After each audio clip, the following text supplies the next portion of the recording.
क्या कोई बताएगा कि बसंत की आड़ में हम गरीबों के पैसों से जाती तशहीर क्यों की? क्या कोई बताएगा कि इस मज़ का खेज जाती तशहीर, ये जो मज़ का खेज जाती तशहीर थी, हमें कितने में पड़ी? क्या कोई बताएगा कि कभी किसी बसंत पर किसी मजहबी सहीफे या किसी मजहबी शख्सियत या किसी गैर मुल्की झंडों वाली पतंग उड़ा करती थी जितनी भी बसंतें पहले मनाई? तो इस बार पाबंदी क्यों लगी? इसलिए लगी कि ये पाबंदी सिर्फ इमरान खान की तस्वीर वाली पतंग ना उड़े, पीटीए के झंडे वाले पतंग ना उड़े। और बहार का जो इवेंट था वो सर्दियों में क्यों रखा गया? एक तीर से दो शिकार। 8 फरवरी का इलेक्शन चोरी हुआ, मैंडेट चोरी का, यौम स्याह, उस दिन उन्होंने बसंत रखी, एक तीर से दो शिकार किए। और फिर क्या कोई बताएगा जिन गैर अखलाकी और ज़ूमानी गानों पर पाबंदी लगाई थी उसमें नकदा कोका क्यों शामिल किया गया? क्या नकदा कोका भी गैर अखलाकी गाना है? और तरलाई खुदकुश धमाका हुआ, 32 शहीद हुए, ये सरकारी फिगर हैं। गैर सरकारी फिगर इससे डबल हैं। चंद फॉर्मेलिटीज, रस्मी कार्रवाइयां पूरी की। मैं खुश हुआ कि चलो पंजाब हुकूमत ने डिस्टेंस इख्तियार किया, लेकिन साथ ही मरियम औरंगजेब आई, उन्होंने कहा कि कैंसिल नहीं कर सकते। क्यों? 1.5 साल मेहनत है। क्यों? सबसे बड़ी अच्छा होता या सादक समेत वजीर गुड्डी ना उड़ाते। और आखिरी बात, इस्लामाबाद लहू लुहान, इस्लामाबाद में लाशें पड़ी हुई हैं, जनाजे पढ़ाए जा रहे हैं, सोग मातम गिरिया जारी, लेकिन ख्वाहिश थी, इसलिए बसंत कैंसिल नहीं हो सकती थी। ये बसंत जिस तरह मनाई गई और अंदरून मुल्क और बैरून मुल्क से जिस तरह खाते पीते लोगों और इदारों ने छतों से पतंगे और पतंगों से महफिलें तक हाईजैक की, तबका अशराफिया जिस तरह उसने ये कैप्चर किया, मुझे बताएं कि इसमें गरीब कहाँ था? ठीक। और लिहाजा अमीर का इवेंट, लिहाजा ये अमीरों का इवेंट था, लिहाजा ये लाशों पर इवेंट था, इसमें अलीमा खान एक्सपोज हुई। बिल्कुल सही है।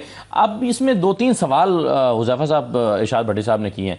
एक सवाल ये है कि ये बसंत ज़ाती तशहीर पर कितने पैसे इसमें खर्च किए गए, उसके लिए हुई, कितने में पड़ी, तस्वीर पर पाबंदी क्यों लगाई, फिर इसको 8 फरवरी के इवेंट को किल करने के लिए 8 फरवरी को क्यों रखा गया? अभी तो बसंत मनाने के बहार के दिन ही शुरू नहीं हुए, आपने इसको क्यों रखा?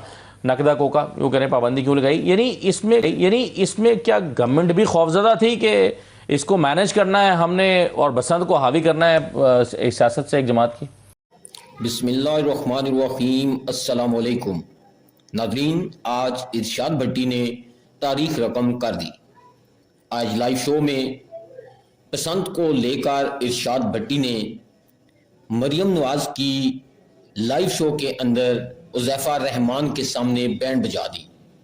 इरशाद भट्टी ने कहा कि एक तरफ इस्लामाबाद में सानिया लोग शहीद और दूसरी तरफ हमारी टिकटॉकर वज़ीर आला बसंत मना रही है। इनको आवाम की बिल्कुल भी परवाह नहीं है, ना इनको लोगों के दुख और दर्द का एहसास है। इरशाद भट्टी ने मजीद क्या कहा, आए पहले वीडियो देखें, फिर इस पर हम तफसील से बात करते हैं। भट्टी साहब एक लॉजिकल आदमी है, इन्हें कन्विंस करना आसान काम नहीं है। सही है। अब मैं पूरा केस प्लीड करूंगा ना एक अच्छे बैरिस्टर की तरह, बीच में अगर आप बोलेंगे तो कई सौ का टेम्पो टूट जाएगा। बिल्कुल ठीक है, आप करें। सर अर्ज ये है, पहली बात तो कि जो बात मैं कह रहा हूँ भट्टी साहब खुद एक वेल कनेक्टेड की तस्दीक करते जाए, कर लें बेशक।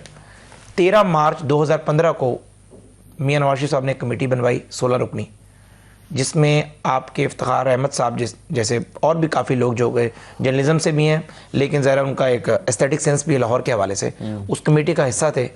और इस कमेटी ने 6 महीने पहले तय किया था फरवरी में फर्स्ट वीक में बसंत मनाई जाएगी with subject to the weather, क्योंकि पता नहीं चल रहा था, क्लाइमेट चेंज हो रही है पूरी दुनिया में। और वही हुआ कि फरवरी का ये वीक जो है ये बाहर की आमद है, यानी मौसम खुल रहा है। वरना एक्सपेक्टेड ये था कि तो बर्फबारी होगी। कल भी मुझे कोई बता रहा था कि जी रास्ते में काफी बर्फ पड़ेगी। और ये एक बात तो ये कि इसकी ऑथेंटिसिटी चेक कर ली जाए, अगले प्रोग्राम में मुझे बता दिया जाए कि जी आप झूठ बोल कर गए हैं। अगर वाकई हमने 15-20 दिन पहले की है तो आपका बयानिया 100% दुरुस्त है, सवाल दुरुस्त है कि हमने, लेकिन वो 8 फरवरी की तारीख पहले आ चुकी थी ना जी। नहीं, वो अगली बात सुन लेना। अब अगर 8 फरवरी की बात बेंचमार्क बना लें तो भी आप तो मुल्क की सबसे मकबूल जमात हैं, आपके कहने पे तो 8 फरवरी को लोग कद्दू को भी निशान लगा के चले जाते हैं। सिर्फ आपने एक लिस्ट देनी होती है वेबसाइट के ऊपर। आप तो मेंबर पंजाब बार या मेंबर पाकिस्तान बार के लिए भी उम्मीदवार नहीं, वो देखते हैं कि इमरान खान का उम्मीदवार कौन है। आप तो मेंबर पंजाब बार या मेंबर पाकिस्तान बार के लिए भी उम्मीदवार नहीं, वो देखते हैं कि इमरान खान का उम्मीदवार कौन है। तो आपने अगर ये कॉल दे दी थी ये तो उल्टा और आमने आपका काम आसान कर दिया था। सिर्फ हमारी बसंती फ्लॉप कर देते, बाकी आपको मेहनत करने की जरूरत ही नहीं थी। लेकिन कहां एहलियाने लाहौर, कहां जिंदा दिलाने लाहौर, कहां जमान पार, कहां लाहौर में 13 सीटें, कहां हर हल्के में 1.5 लाख वोट, कहां आपने कहा कि हमने खंबे को भी खड़ा किया, उसने मियां साहब को भी हरा दिया, मरियम साहिबा भी हार गई, और कहां लाहौर के अंदर एक जगह के ऊपर भी आप एहतजाज कामयाब नहीं कर सके। उसको पूरा मीडिया मान रहा है। मैं पूरे मुल्क पे भी नहीं जा रहा, आसमान पतंगों से भरा हुआ था। का तायुन जो है या 8 तारीख की सिलेक्शन, ये इस एहतजाज के पेश नजर नहीं थी पसंद करिए। लेकिन मैं बीइंग डेविस एडवोकेट 14-15 भी तो हो सकती थी ना जी। मैं बीइंग डेविस एडवोकेट आपके सवाल का जवाब दे रहा हूं। दूसरी बात ये कि ये हड़ताल, ये सॉरी बसंत मुल्तान में तो नहीं थी, ये बसंत रावलपिंडी में तो नहीं थी, ये बसंत फैसलाबाद में तो नहीं थी। देखिए, हमें सीने पे आधा के तज्जिया करना चाहिए। मैं और शफी जान साहब कई प्रोग्रामों में इकट्ठे हुए। जिस तरीके से इन्होंने दावा किया, मैंने कहा कि बानी तहरीक इंसाफ इन्हें बंद गली में लेके जा रहा है, आगे कुआं के पीछे खाई होगी,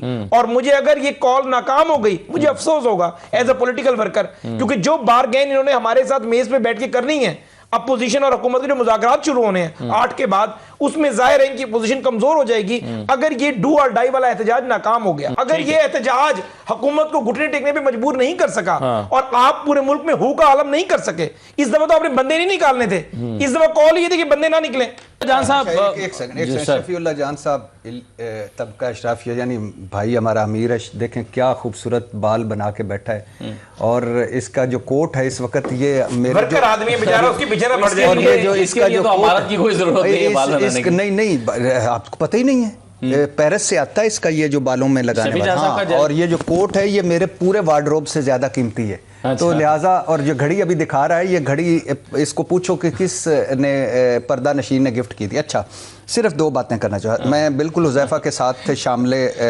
बात सुन के शर्मा गए। नहीं, नाज़रीन, इरशाद भट्टी ने बिल्कुल ठीक कहा कि इन्हें इमरान खान का इतना खौफ है कि ये इमरान खान के नाम वाली पतंगें, इमरान खान की तस्वीर वाली पतंगों पर भी पाबंदी लगाकर बैठे हैं, और फिर भी खौफजदा हैं। खौफजदा किस बात से हैं कि कहीं पसंद पर इमरान खान की तस्वीर वाली पतंगों से आसमान नाम भर जाए। नाज़रीन, आप इरशाद भट्टी की आज की इस गुफ्तगू के बारे में क्या कहना चाहेंगे? आप अपनी राय से हमें ज़रूर आगाह करें। नेक्स्ट वीडियो तक मुझे दें इजाज़त। अल्लाह हाफिज़।